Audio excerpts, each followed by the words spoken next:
오늘 챕터 5번째는 세상 속에 뛰어들어서 제자 삼는 공동체, 세상 속에 뛰어드는 공동체다. 영어로 그래서 the multiplying community, 번식하는, 퍼져가는 공동체다라는 것입니다. 이 소재는요, how all of us join together to fulfill God's purpose, 하나님의 목적에 충만하신 하나님의 목적에 함께 조인하는, 참여하는 방법은 무엇이냐? 우리는 지난주에 The Great Why of God, 하나님이 만드신 원대한 목적이 뭐냐? 우리를 지으신 목적이 뭐냐? 그 두 가지를 영어 단어로 표현했습니다. 뭐였죠? 첫 번째는 enjoy, 하나님의 favor, 하나님의 그 은총을 인조해하는 것입니다. 하나님 우리에게 이것을 원하세요. 우리가 이것을 인조해하기를 원하세요. 우리를 종으로 만드신 것이 아니라 자녀로 만드셔서 이 땅에서 하나님의 그 은혜를 누리고 살라고 하세요. 그러나 하나님의 자녀는 누리는 것만으로 살지 않습니다. 두 번째 단어는 바로 extend입니다. 그것을 영광을 선포하고 그걸 전하는 삶, 쉐어하는 삶, 나누는 삶을 살라고 하셨던 것입니다. 그래서 오늘은요, 5장에서 플랜 목사는 다시 아프리카 수단이라고 하는 한 나라에서 만난 형제, 그 한 형제의 얘기를 시작합니다. 여러분 보십시오. 첫 번째 장에서는 지하교회에서 만났던 사람들, 그 챕터 3에서는 모슬렘의 최대 국가였던 인도네시아의 그 열악한 상황 속에서 목회를 시작한 한 작은 신학생, 그 사람을 소개를 하고, 오늘은 수단이라고 하는 아프리카에서 가장 많은 그리스도인들이 무참하게 종교에 다르다고 하는 이유로 죽어갔던, 그래서 부모는 죽었지만 살아남았던 한 형제의 얘기를 하고 있어요. 왜 그럴까요? 그냥 교회 얘기하면 되는데 왜 이 사람은 계속해서 우리가 가보지도 않았던 나라들, 알지도 못한 나라들에 대한 얘기를 하고 있죠? Why? 왜? 신앙은 근본적으로 자기 안에 머물면 안 된다고 하는 이유 때문입니다. 이 땅에 사는 것으로 만족하고, 여기서 좋은 삶, 괜찮은 삶, 좋은 직장, 괜찮은 샐러리, 괜찮은 가정, 좋은 배우자, 이것으로 만족하는 것이 신앙의 목적도 열매도 되어서는 안 된다는 것을 얘기하기 때문입니다. 하나님은 우리만을 사랑한 것이 아니라 이 세상을 사랑하셔서 세상에 오셨기 때문에 세상에서 지금 일어나고 있는 하나님의 일들에 대해서 눈을 열지 않으면은 그것은 바로 자기중심적인 self-centered Christianity, 자기중심적인 기독교, selfish Christian, 자기 애, 자기 남편, 우리 집밖에 모르는 그리스도인이 될 수밖에 없다는 것입니다. 어느 날 그렇게 되어 버리는 것입니다. 자기도 모르게. 그렇다고 우리의 가정이 덜 중요합니까? 얼마나 중요합니까? 그러나 예수님이 이 땅에 오신 목적은 우리 가정만을 위해 온 것이 아닙니다. 나의 안락과 평안을 위해서 오신 것만이 아니라는 것입니다. 그래서 부단히 기회가 주어지는 대로 세상에서 일어나고 있는 일들을 보라는 것입니다. 부단히 기회가 주어지는 대로 세상에 가서 하나님의 일하는 열심을 보라는 것입니다. 아니, 기회가 주어지지 않으면 기회를 만들어서도 그 땅을 방문하고 그 땅을 밟으라는 것입니다. 왜냐? 보지 않으면은 일상의 기쁨과 일상의 평안이 예수 믿는 목적으로 변화될 수 있기 때문입니다. 보지 않으면은 우리 자신의 자기 열심에 빠져서 자기 문제 속에 그저 그 문제 안에서 허덕이면서 살다가 인생이 너무 빨리 지나가기 때문입니다. 어제 말씀에서, 그리고 오늘 목회 칼럼에서 저는 여러분에게 디바인 버킷리스트, 여러분이 죽기 전에 그 슬랭어로 버킷리스트, 꼴깍하기 전에, 자기의 밥그릇을 발로 치기 전에 하나님이 기뻐하시는 버킷리스트가 뭔지를 한번 작성해 보라고 말씀을 드려봤습니다. 여러분은 어떤 소원이 있습니까? 여러분 안에 여러 가지 소원이 있지만 내가 정말 주님 앞에 갔을 때 부끄럽지 않고, 주님, 내가 이렇게 하나님이 기뻐하시는 디바인 버킷리스트가 뭐냐고 물어봤을 때 그것이 여러분에게 있느냐라는 것입니다. 우리 인생은 이 땅에 와서 집을 살 수 있습니다. 결혼할 수 있습니다. 좋은 가정을 이룰 수 있습니다. 좋은 차를 몇 대 누릴 수 있습니다. 그러나 그것이 목적이 돼서는 안 된다는 것입니다. 그런데 놀랍게도 내 안에 디바인 버킷리스트가 만들어지는 그 순간부터 이상하게 소망이 생깁니다. 왜 그렇습니까? 주인 되신 주님이 내 안에 오실 때 우린 비로소 주님을 따라, 주인을 따라 갈 수 있기 때문인 줄 믿습니다. 바로 이것입니다. 우리 안에 이런 소망이 있느냐? 사랑하는 여러분, 저는 여러분이 부디 시간에 걸려서 기회를 놓치지 마시기 바랍니다. 시간은 여러분의 것이 아닙니다. 시간은 주님의 것입니다. 일할 수 없는 밤이 옵니다. 오늘 이 아침 우리가 예배를 드리고 일하고 하지만은 일할 수 없는 밤이 분명히 옵니다. 낮에 일해야 됩니다. 이전에 그 많은 시간을 어디에 쓰셨는지를 본다면은 하나님을 향한 시간은 남겨두셔야 됩니다. 가치 있는 시간을 만드십시오. 늦었다고 생각하지 마십시오. 사랑하는 여러분, 부디 물질에 걸려 기회를 놓치지 마십시오. 물질은 나의 것이 아닙니다. 내가 본 것 같지만, 내가 땀을 흘린 것 같지만, 내가 똑똑해서 물질을 가진 것 같지만 내가 본 것이 아닙니다. 물질은 은혜입니다. 은사입니다. 물질은 내가 뜻을 정하는 순간 나를 도와줄 수 있습니다. 물질에 걸리지 마십시오. 물질은 나의 것이 아닙니다. 지금 새삼스럽게 이런 얘기를 하면 물질을 아껴야 되겠다는 마음이 드시는 분들은 그동안 물질을 얼마나 헛은데 이 물질이 빠져나가는지를 기억하신다면 이 물질이 나의 것이 아님을 깨닫습니다. 여러분, 부디 건강에 걸려서 기회를 놓치지 마시기 바랍니다. 건강은 나의 것이 아닙니다. 내 젊음의 건강을 어디 쓰셨는지를 기억한다면 건강 역시도 하나님의 것으로 쓰여야 됩니다. 좋다고 하는 것은 다 가는 우리에게 하나님이 일하시는 그 땅은 성교지라고 하여 예외가 되면 안 됩니다. 건강 하나님이 주실 것입니다. 이것은 세상을 향해 눈을 돌리는 스스로의 개혁을 위한 변화입니다. 저는 가끔 영화인 타이타닉을 묵상하고 생각할 때가 있습니다. 그 근사한 타이타닉, 누구든지 제일 위 간판에 올라가서 그 아름다운 음악에 맞추어서 춤을 추고 근사하게 음식을 나누면서 그런 삶을 우리는 다 동경합니다. 그런 삶을 살고 싶습니다. 그리고 최소한 그런 삶을 사는 것이 마치 성공한 인생이라는 생각이 듭니다. 그런데 누가 알았습니까? 배가 가라앉고 있다는 사실을. 배가 가라앉고 있는 것입니다. 그런데 그 순간에 인간의 본성들이 다 드러납니다. 그렇게 아름다웠고 그렇게 놀랐고 그렇게 고상했던 사람들이 다 가판에 나와서 먼저 살려고 몸부림을 치고 쏠림의 현상들이 일어나게 되면서 배는 갈라지고 다 죽음을 맞이하게 됩니다. 그러면서 생각하는 것이 있습니다. 세상 따라가면 안 되겠구나. 세상 따라가면 안 되겠구나. 정말 하나님의 은혜와 그 다르게 살아야 되겠구나 하는 것을 묵상하게 됩니다. 플랫 목사는 아프리카 수단 20년 동안 내전에서부터 종교 내전으로 이어져서 수많은 그리스도인들이 수천 명 수만 명의 죽음을 당했던, 그러나 그 땅에서 목숨을 구원받았던 한 젊은 형제 블랭가의 대화를 시작으로 이 문제를 풀어가고 있습니다. 그는 아무것도 믿을 수 없는 상황 속에서 하나님이 자신의 삶에 개입하셔서 더욱 그리스도를 신뢰하게 되었다고 얘기하고 있습니다. 믿을 것이 없었기 때문에, 아무도 믿을 사람, 믿을 환경이 없었기 때문에 오로지 하나님만 믿게 되었다고 하는 것입니다. 이 말은 반대로 오늘날 우리에겐 너무 믿고 의지하고 신뢰할 것이 많기 때문에 하나님을 향한 믿음은 작아진다는 것을 역설적으로 얘기하고 있는 것입니다. 그는 이렇게 얘기합니다. 블레이는, 나는 세상을 바꿔놓고 싶습니다. I'm going to impact the world. 나는 이 세상에 임팩을 주기를 원합니다. 고아인 아이가, 아무것도 의지할 수 없는 내전 중에 있는 아이가, 그 작은 그리스도인이 세상을 변화시킨다니. 아니, 그래서 어떻게 세상을 변화시킬 작정이죠? How are you going to impact the world? 어떻게 변화시킬 거냐고. I'm going to make disciples all of a nation. 나는 모든 민족을 제자로 삼고 싶어요. 아니, 온 세상 사람들을 제자로 삼아서 세상을 바꿀 생각이라고. 그러자 이 아이가 한마디 던진 그 말에 이 플레 목사는 잠을 이루지 못합니다. Why not? 안 될 것 없잖아요. Why not? 그것이 예수님이 말씀하신 것이잖아요. 왜 안 되지요? 목사인 플랫 목사는 세계에서 가장 잘 사는 미국 땅에서 그 신학교에서 가리키는 미국 목사는 이 말에 충격을 받습니다. 세상 사람들을 제자로 만들면 되잖아요. Why not? 안 될 게 없잖아요. 제자를 삼으라는 예수님의 명령에 순종하면은 세상을 변화시킬 수 있다고 믿는 아무것도 모르는 철부지 이 아이의 얘기를 들으면서 뭔가 자기에게 잘못된 것이 있다는 것을 발견하게 됩니다. 그리고 그는 세 가지의 명제를 우리에게 제시하면서 우리가 잊혀졌던 그 믿음이 있다는 것입니다. 첫 번째는 무엇이냐?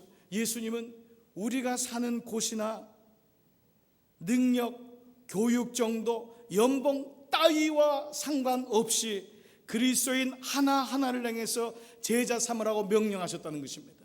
이것은 우리의 골이, 우리가 사는 곳이 우리의 골이 될 수 없고, 우리의 능력이 우리의 골이 될 수 없고, 우리의 교육 정도가 우리 인생의 목적이 될 수 없고, 그로 인해서 받는 연봉이 우리의 목적이 될 수 없다는 것입니다. 그것은 그로 인해 받으면 되는 것입니다. That's it.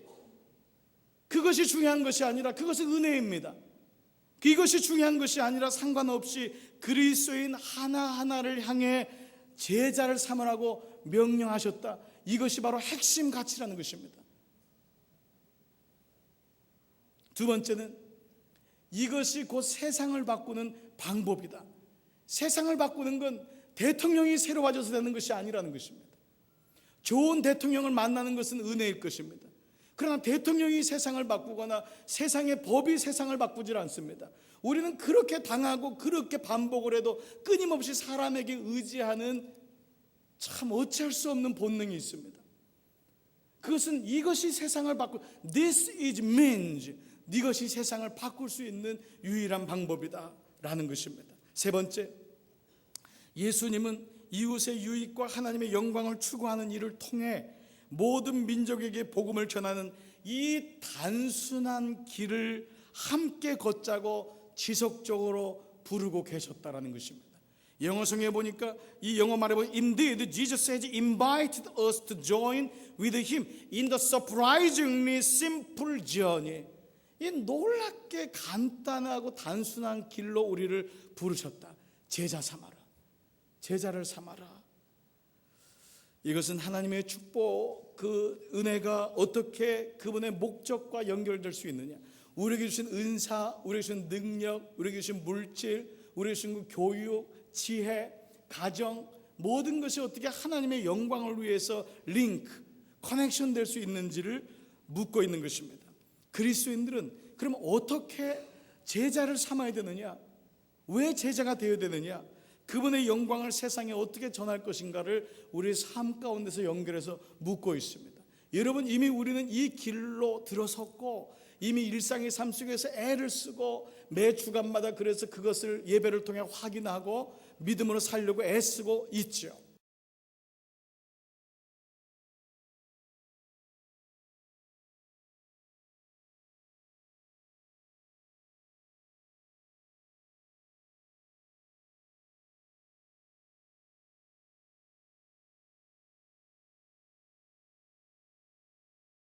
한 사람이 제자가 된다는 것은 어떤 특별한 사람을 의미하는 것이 아닙니다. 우리는 제자라고 말하면은 어떤 목사나 아니면 어떤 선교사님 아니면은 어떤 훈련을 많이 받은 사람, 그런 사람을 얘기하고 있습니다. 그런데 예수님이 말씀하신 제자는 그런 사람이 아니었습니다. 지혜가 내 안에 들어오고 지식이 내 영혼을 즐겁게 하듯이 하나님 말씀에 눈이 열려지고 자기의 삶을 솔직히 볼 수 있고, 내게 세상의 지혜가 필요한 것이 아니라 하나님 말씀이 필요하다고 하는 낮은 마음만 있으면은 우리 모두는 사실 제자로 부른 것이고 또 불림 받은 것이고, 그로 인해서 I'm going to impact the world, 나는 세상에 영향을 주고 싶어요, 예수님의 제자답게 살고 싶어요 라는 말씀은 오늘도 이루어지고 있는 말씀입니다.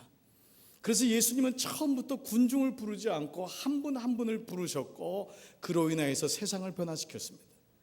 여러분이 알고 있는 오늘 본문 요한복음 17장은 그 예수님의 제자들을 얼마나 사랑하셨는지, 또 그리고 제자들을 사랑하신 이유가 무엇인지에 대해서 말씀하고 있습니다.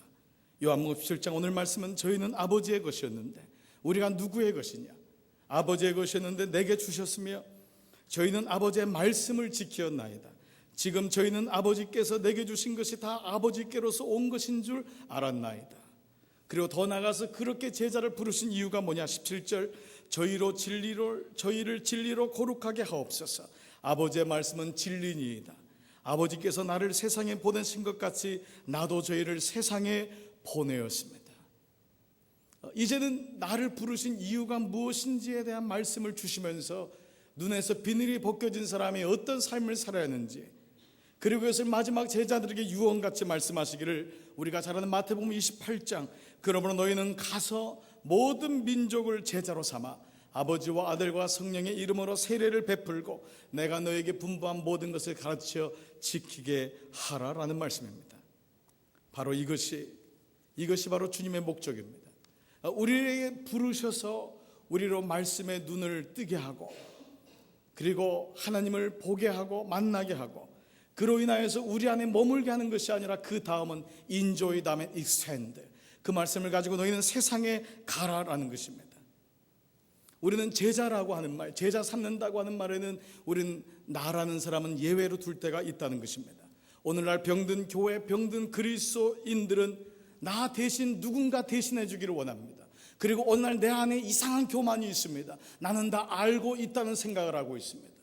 나는 목회를 하면서 깨달았습니다. 그가 모태신앙이든 3대 신앙이든 예수를 아는 것과 그것은 아무 관계가 없다는 것을. 그러나 겸손히 자기를 내려놓고 배움을 받고 배우기를 원할 때 드디어 자기에서 말씀의 눈이 열려지게 되고 비늘이 벗겨지게 되는 것을 경험합니다.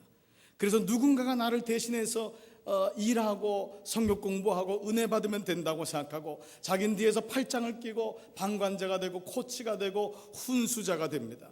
그래서 뭐가 문제인지를 얘기합니다. 오늘 여러분, 이 교회 문을 나서서 누군가랑 식사를 하거나 운동을 하시면 얼마나 많은 사람들이 교회에 대해서 얘기를 합니까? 그 교회는 그게 문제고 그 목사는 그게 문제고.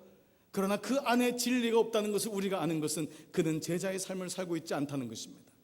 수많은 사람이 교회에 대해서 얘기를 할 줄 알지만 교회는 모릅니다. 예수님에 대해서는 알고 있다고 하고 성경을 많이 받고 미션 스쿨을 다닌다고 하고 우리 아버지는 모였다고 얘기하지만 정작 예수님을 알지는 못합니다. 이것이 바로 오늘 우리의 비극입니다.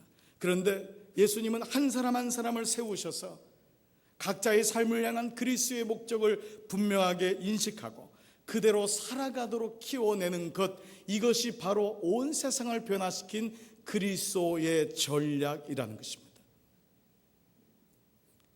그리스도의 전략은 지난 2000년 동안 한 번도 바뀐 적이 없었습니다. 그분을 만난 사람으로 인해서 세상은 바뀌었습니다. 교단이 세상을 바꾼 것이 아니고 교회가 세상을 바꾼 것이 아니라 그 한 사람이 세상을 바꾼 것입니다. 그 한 사람으로 인해서 아내가 행복해지고 그 한 사람으로 인해서 남편이 행복해지고 그로 인해서 그 자녀가 행복을 경험하고 그리고 그 가정에서 하나님이 아브라함을 부르듯이 그렇게 서서히 전염되었던 것입니다. 그렇다면 이런 질문이 생길 것입니다. 이 제자의 삶을 살고 제자를 삼는 일의 주인공이 나일진데 그러면 이것이 일상생활에서 어떻게 어떤 과정을 통해서 일어나는가라는 것입니다. 플랫 목사는 이렇게 얘기합니다. 예수님의 제자, 그것은 진실되고 헌신되고 자신을 희생할 각오로 그리스도를 쫓는 이들은 하루아침에 만들어지지 않는다. 제자를 삼는 일은 쉬운 것은 아닙니다. 어찌 보면 힘들고 골치 아프다, 느리고 지루하며 경우에 따라서는 고통스럽기까지 하다. 왜요? 이 제자를 삼는 것은, 제자가 되는 것은 관계를 기본으로 하는 과정이기 때문이다. 제자를 삼는 것은 쌍방에서 이루어지는 과정입니다. 왜냐하면 관계이기 때문에. 예수님과 나 사이에서, 그리고 예수님께 받은 그 말씀을 가지고 내 배우자와의 관계 속에서, 친구와의 관계 속에서, 교회 목원들과의 관계 속에서 이루어지기 때문에 이것은 때로 페인풀하고, 이것은 아주 델리키트하고, 때로는 포기하고 싶고 지치고, 생각보다 사람이 바뀌는 건 오래 걸리고, 너무 그래서 우리는 관계를 포기하고 싶고 그 관계 속에 예수님을 끌고 들어가기가 너무 쉽지 않습니다. 그런데 예수는 우리에게 끊임없이 말씀하시는 게 뭐냐? 계속해서 마태복음 28장 9절 19절, 그러므로 너희는 가서. 그래서 오늘 이 19절에 있는 말씀을 기본으로 데이빗은 세 가지의 말씀을 주고 있습니다. 첫 번째 뭐냐? go, 가라는 것입니다. 두려워하지 말고 가라. 현장으로 가라는 것입니다. 그 말씀을 받은 다음에 제자 삼는 것은 현장 속에 가야 된다는 것입니다. 오늘날의 그리스도의 문제는 와서 듣긴 하지만 그 들은 말씀을 가지고 가지는 않기 때문입니다. 여러분의 관계 속으로 들어가라는 것입니다. 그 말씀을 가지고 현장에 가야 됩니다. 가야지 해픈이 생긴다는 것입니다. 가야지 관계가 시작되는 것입니다. 그렇지 않습니까? 네. 아브라함을 믿음의 조상으로 삼기 위한 첫 번째 명령은 무엇이었습니까? 너의 본토 친척 아비 집을 떠나 내가 내게 지시할 땅으로 가라는 것입니다. 가야 됩니다. 말씀을 듣기 위해서 모였으면 그 말씀을 가지고 현장 속으로 삶의 자리로 가야 됩니다. 여러분의 직업의 전선으로, 가정의 전선으로 가야 됩니다. 이것이 첫 번째 메시지입니다. 가는 것입니다. 현장으로 가라. 그곳에서 하나님의 일하심이 있다라는 것입니다. 두 번째는 뵙타이즈, 세례를 주라는 것입니다. 여러분, 세례는 무엇이죠? 예수님과 함께 죽었고 그래서 예수님과 함께 살았음을 물로 덮을 때 우리는 경험하는 것입니다. 우리가 가정에서 공동체에서 가장 중요한 것은 세 가지 절기입니다. 한 가지는 생일, 한 가지는 결혼일, 세 번째는 장례일입니다. 이 세 가지가 함께 모여진 게 세례입니다. 세례는 내가 태어난 날입니다. 세례는 내가 결혼한 날입니다. 세례는 내가 죽은 날입니다. 다 예수님 때문에. 그래서 세례라는 것은 우리 공동체 안에서 그리스도와 함께 연합해서 일어나는 모든 과정을 보여주고 있습니다. 플랫 목사는 세례에 대해서 이렇게 얘기합니다. 세례는 교회 안에서 모두가 하나 되었음을 보여주는 의식이기도 합니다. 이를 통해 그리스도의 생명을 모두가 나누어 가진 형제 자매가 되었음을 공표하는 것입니다. 그러므로 제자 삼는 일에는 그리스도의 생명을 나눈 이들을 사랑으로 보듬어 주는 신앙 공동체로 맞아들이는 과정이 반드시 수반된다는 것입니다. 그래서 가라는 것은 관계의 시작이지만 바로 세례라는 것은 관계의 개선입니다. 그것이 물 세례든 성령 세례든 지치고 힘들 때 내가 세례를 통과한 자라는 것을 기억하고 우로부터 주시는 하나님의 세례로 인하여서 다시 힘을 내고 보담아주고 그를 억셉트하고 그를 품어주라는 것입니다. 현장 속에 가지만 관계이기 때문에 어렵습니다. 여러분의 남편과 아내를 사랑하는 것은 말대로 되지 않습니다. 품든지 용서하든지 뛰어넘어야 됩니다. 여러분의 자녀라는 관계는 만만하게 오는 것이 아닙니다. 자녀를 부모가 뛰어넘든지 용서하든지 품든지 해야 됩니다. 근데 그것은 내 힘으로 될 수가 없습니다. 세례라는 과정이 뚫고 나가야 됩니다. 내가 물속에서 죽음을 경험하고 내가 살았음을 경험할 때만이 그 영혼을 사랑할 수 있고 관계가 지속될 수 있습니다. 보십시오.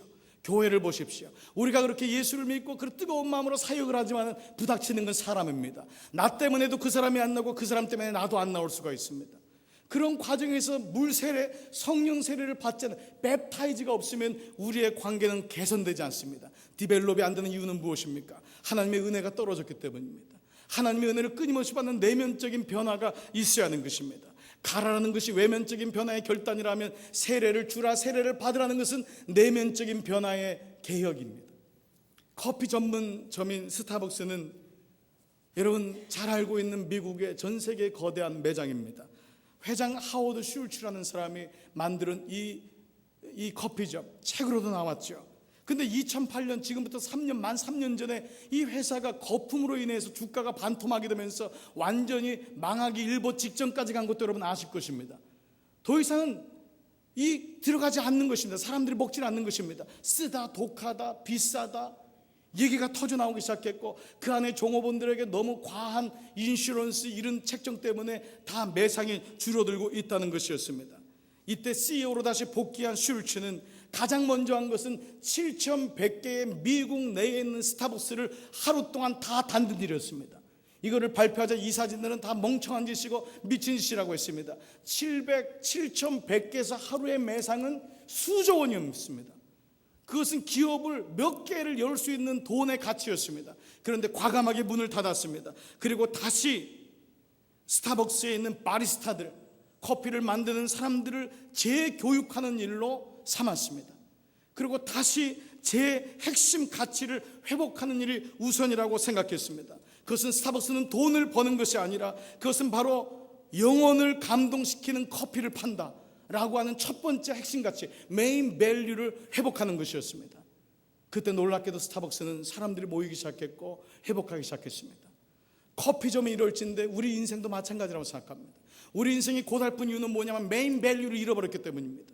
왜 결혼 생활에 지루하냐면 메인 밸류를 잃어버렸기 때문입니다. 그때마다 메인 밸류, what is my main value in my life? 내 인생의 가장 중요한 메인 밸류가 뭔지를 찾는 것입니다. 예수님이 세례를 받으라고 하는 말은 은혜를 회복해야지만이 사역도 가정도 관계도 개선될 수 있다는 것입니다. 제자를 삼는 것은 특정한 사람에게 주어지는 것이 아닙니다. 제자를 삼는 것은 목사에게 주어지는 것이 아니고 장로님들에게 주어진 것이 아닙니다. 그것은 바로 우리 모두에게 주어진 뵙타이즈, 세례를 받아라. 아니면 be baptized, 세례를 받아라. 세례를 주라 라는 것입니다. 세 번째는 무엇입니까? 그렇게 세례를 받았고 세례를 줬다면은 가르치라는 것입니다. 가르치라. 블레 목사님 이렇게 얘기합니다. 가르침은 하나님으로부터 부여받은 삶의 목표를 성취하기 위해 반드시 해야 하는 액팅, 활동이다. 그래서 그리스도인은 그리스도의 몸 안에서 서로 교제하면서 지속적으로 예수님 말씀을 가르쳐야 한다. 가르치는 것은 무조건 해야 하는 액팅이라는 것입니다.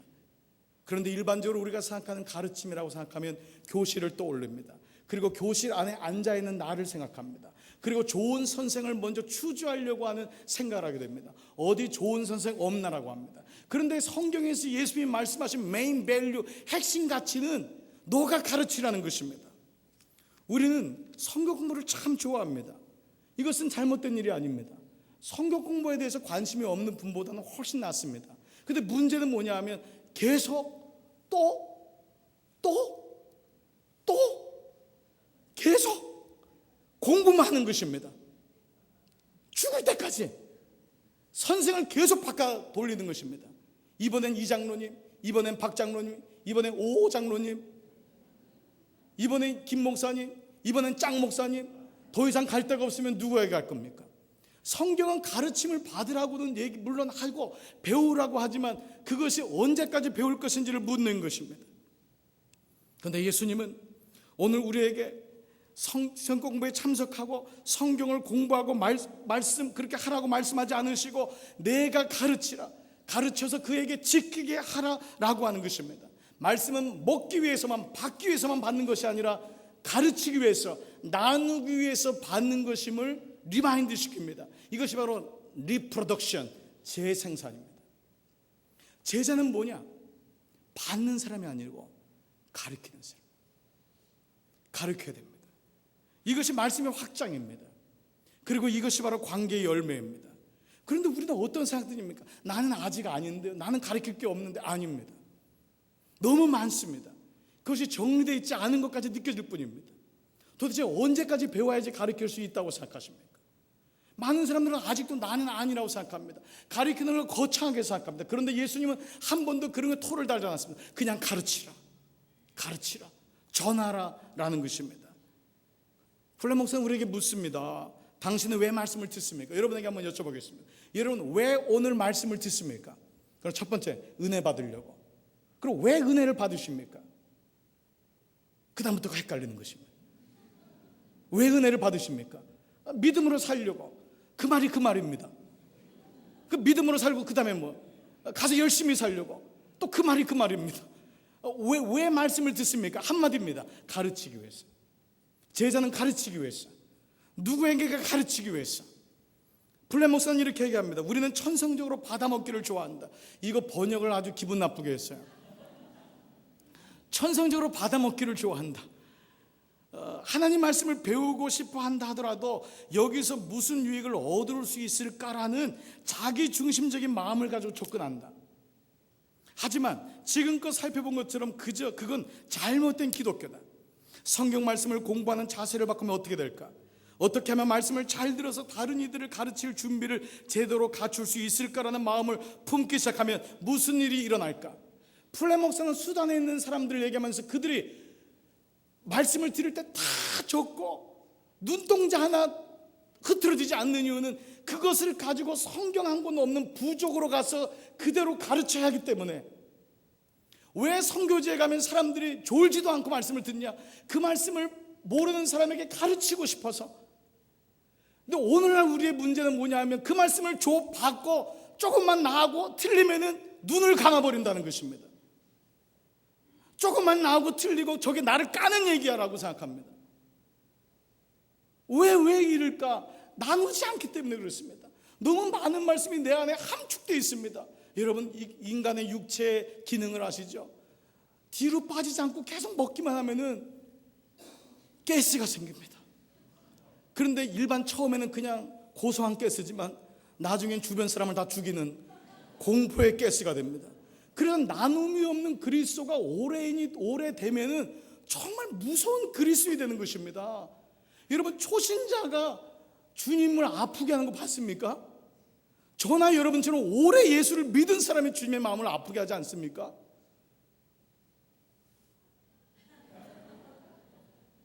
정말 이거 오히려 실제 아닙니까? 초신자는 받은 대로 얘기합니다. 왜냐하면 신뢰가 있기 때문에.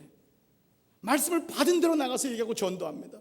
오래 예수 믿었는데 전도 한 번 안 되는 이유는 뭐냐면 그 말씀을 끊임없이 내 안에서 어널리시스, 그 말씀을 끊임없이 크리티사이즈하고 내 안에 좋은 말씀이라고 하지만 전하지 않는 좋은 말씀이라면 무슨 이유가 있겠느냐라는 것입니다. 그는 이렇게 얘기합니다. 아마 모든 것이 달라질 것이다. 너나 없이 펜과 노트를 꺼내들 것이다. 적는 것이 훈련과 헌신의 척도는 아니지만 누군가를 가르치기 위해 메시지를 듣는다면 가능한 정보를 담아두고 싶어 할 것이 틀림없다. 그리스도인이라면 누군가를 가르쳐야 할 책임이 있다는 사실을 확실하게 인식한다면 말씀을 듣는 태도가 180도 달라질 것이다. 1:1 양육을 맡은 한 사람의 리콰이먼트가 뭡니까? 설교 말씀을 적는 거 아닙니까? 큐티를 하는 것 아닙니까? 왜요? 그 말씀을 써야 되기 때문에. 흐릿한 잉크가 여러분들의 명확한 기억력보다 훨씬 오래 가기 때문에 해야 되는 것입니다. 근데 오늘날 우리가 말씀을 듣는 이 플라임 목사는 백인 교회를 향해서 얘기하는 것입니다. 그러면서 여러분 책에 몇 가지 얘기를 하지 않습니까? 여기 와서 성경을 안 가져온 사람도 있다. 와서 팔짱 끼고 조는 사람도 있다. 극적극적 하는 사람도 있다. 도대체 오늘 예배의 모습은 어떤 것인지를 얘기하면서 오늘 우리에게 말씀을 대하는 태도는 어떤 것이냐, 왜 이렇게 됐냐, 전하려고 하지 않기 때문에. 전하려고. 그리고 더 놀라운 것은, 그리고 메시지는 더 이상 예배당 건물 안에 갇히지 않고 공동체 전체로 확산될 것이다. God's word is no longer just being heard in a building. It is being multiplied. 바로 이 단어 아닙니까? Multiplied throughout a community. 모든 공동체를 multiply, 이것이 번져나가는 것입니다. 왜요? 제자이기 때문에. 제자는 현장에 갑니다. 제자는 그렇기 때문에 현장에 가니까 부닥치기 때문에, 그 안에서 꼬이기 때문에 웹타이즈를 사모합니다. 그리고 그는 웹타이즈 됐기 때문에 이제 관계의 개선이 된 사람에게 하나님 말씀을 전하기 위해서 들은 말씀을 내 안에서 멈추지 아니하고 세상 밖으로 가지고 나갑니다. 목장에서, 기도 모임방에서, 친구 속에서, 전화 속에서 끊임없이 그 말씀이 확산되는 것입니다. 그래서 제자를 삼는 일은 현장으로 가는 관계의 시작으로부터 시작해서 세례라고 하는 관계의 개선에서, 그리고 다른 일을 가르치는 관계의 열매로 이어지는 것, 이것이 바로 세 가지의 제자 삼는 과정이라고 말씀하고 있습니다. 결론적으로 그는 우리에게 이렇게 묻습니다. 당신은 제자 삼는 그리스도인인가? 디스플리닝. 제자를 삼고 있는 디스플리닝인가? 아니면은 박제 삼는다라고 하는 그 단어가 디스플린인가 비슷한 단어이기 때문에 바로 디즘팩팅이라고 하는 박제 삼았다라고 하는 말을 똑같이 두 가지를 얘기하고 있습니다. 그러면서 그는 이렇게 오늘 말씀의 결론을 맺습니다. 박제된 그리스도인, 아니면은 제자 삼는 그리스도인. 박제된 그리스도인은 어떤 사람이냐? 영적인 안전 근거, 예배당 건물과 선하게 살라는 윤리적 가르침 속에 완전히 고립된 이들이다. 이들은 온 교인이 들어갈 만한 거대한 건물을 짓는 것을 성공이라 생각하며 주변 세계와 담을 쌓고 등을 돌린 채 일주일에 2-5시간 정도 최대한 많은 인원을 동원하는 것을 목표로 삼는다. 교회가 어디에 있습니까? 라는 질문을 받으면 건물을 가리키거나 주소를 적어준다. 예배당 안에서 일어나는 일이 신앙생활의 전부라고 생각한다. 그래서 우리는 사실 우리 교회가 몇 명이라고 하는 것 자체를 얘기할 땐 부끄러움이 있는 것입니다. So what? 우리 교회가 500명? 1000명? 그럼 10,000명인 교회는 없겠냔 말입니다. 이것이 교회가 아니라는 것입니다. 사람들은 교회의 건물을 보면서 부러워합니다. 이해가 됩니다. 그러나 어디까지 지어야 되지 만족이 있습니까? 오늘 진짜 그리스도인은 무엇이냐? 그들은 멋진 예배당 안에 앉아서 착하게 살라는 메시지를 듣는다. 그리고 선한 사람이 되려면 세상을 피해야 된다고 배운다. 그리스도인이란 거룩하게 된 사람을 말하기 때문에 세상에 뛰어들어서는 안 된다고 믿는다. 그럭저럭 괜찮은 시민으로 괜찮은 일을 하고 괜찮은 집에서 괜찮은 식구들과 괜찮은 삶을 산다. 구원받기 전에 살았던 세상을 변화시키는 데는 거의 관심을 두지 않고 괜찮은 교인으로 지낸다. 교인의 숫자가 현상을 유지하거나 조금씩 늘어나는 데 만족해서 그리스도의 이름을 들어보지도 못한 수십억 인구의 울부짖음은 듣지 못한다. 이것이 박제된 그리스도인이라는 것입니다. 반대로 그렇다면 제자 삼는 그리스도인은 어떤 모습인지를 얘기하고 있습니다. 마지막 센텐스에 이렇게 디파인하는 말씀이 있습니다. 거룩함을 판단하는 기준. 그 사람이 거룩하냐 아니냐. 그 사람이 거룩하냐 아니냐는 그 순간 무엇을 하고 있느냐 하는 것이다. All of a sudden, holiness is defined by what we do. 내가 뭘 하고 있느냐가 그 사람의 거룩함이다. 거룩함은 바깥으로 드러난 것이 아니라 지금 내가 어떤 생각을 갖고 어떤 마음을 가지고 어떤 것을 하고 있느냐가 그 사람의 거룩의 기준이다. 세상을 향해 뛰어드는 그리스도인은 이미 여러분이 살고 있고 또 치열하게 기도하고 있을 것입니다. 오늘 플레 목사는 도전하고 있습니다. 당신은 머물러 있는 그리스도인이냐, 아니면 세상 속에서, 가정 속에서 그리스도인답게 살기를 그렇게 애쓰고 있는 그리스도인이냐. Holiness is defined. Holiness는 what we do, 내가 뭘 하고 있느냐에 따라서. 오늘 저는 여러분 안에 이 거룩한 소망이 다시 한번 일어나서, 우리가 대강절을 지나고 있지만 여러분이 느끼다시피 아무 느낌이 없는 이 대강절을 지나고 있는 문화 속에서 살고 있습니다. 이 문화 속에서 끊임없이 하나님의 말씀을 붙잡기 위해 서면은 정말 이 말씀을 그대로 따라가 보려고 해보는 그런 애씀과 순박함과 순결함이 몇 배로 필요한 때인 것입니다. 나는 여러분 안에 하나님의 마음이 다시 이번 주간 충만해지기를 소원합니다. 바쁘면 바쁘신 대로, 때로는 힘들면 힘드신 대로 다시 한번 주의 마음을 가지고 멀티플라잉 커뮤니티, 멀티플라잉 크리스천, 번져나가는, 전염돼가는 그리스도의 삶을 사시기를 다시 한번 주의 이름으로 축원합니다. 기도하시겠습니다.